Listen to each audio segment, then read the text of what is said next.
अथ सप्तश्लोकी दुर्गा शिवोवाच देवी त्वं भक्तसुलभे सर्वकार्यविधायिनी कल्लौ हि कार्यसिद्ध्यर्थमुपायं ब्रूहि यत्नतः। देवी उवाच शृणु देव प्रवक्ष्यामि कल्लौ सर्वेष्टसाधनम् मया तवैव स्नेहेन प्यम्बास्तुतिः प्रकाश्यते विनिजगः।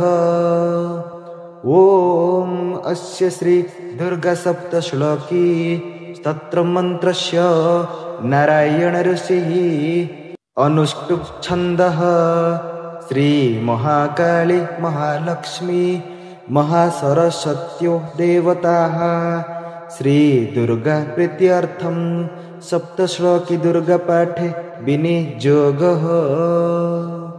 ॐ ज्ञानीनामपि च तांसी देवी भवति हि सा बलादाकृष्य मोहाय मोहामाया प्रयच्छति दुर्गे स्मृता हरसि भीतिमोसे स्वजन्तो स्वस्थै स्मृता मतिमतीव शुभं ददासि दारिद्र्य दुःख भयहारिणी त्वदन्या सर्वोपकारकरणाय सदार्द्रचित्ता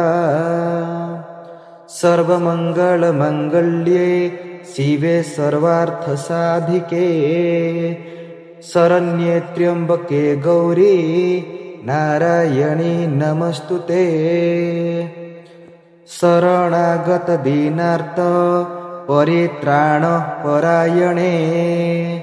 सर्वस्यार्ति हरे देवी नारायणी नमस्तुते सर्वस्वरूपे सर्वेशे सर्वशक्ति समन्विते भये व्यस्त्राहि नो देवी दुर्गे देवी नमस्तुते रोगानशोषानपोहंसि तुष्टा रुष्टा तु कामन् सकलानभीष्टान् त्वामाश्रितानां न विपन्नराणां त्वामाश्रिता ह्याश्रयन्तं प्रयन्ति सर्वबाधा प्रशानं त्रैलोक्यस्याखिलेश्वरी एवमेव त्वया कार्यम् अस्मद्वैरिविनाशनम् एवमेव त्वया कार्यम् अस्मद्वैरिविनाशनम्।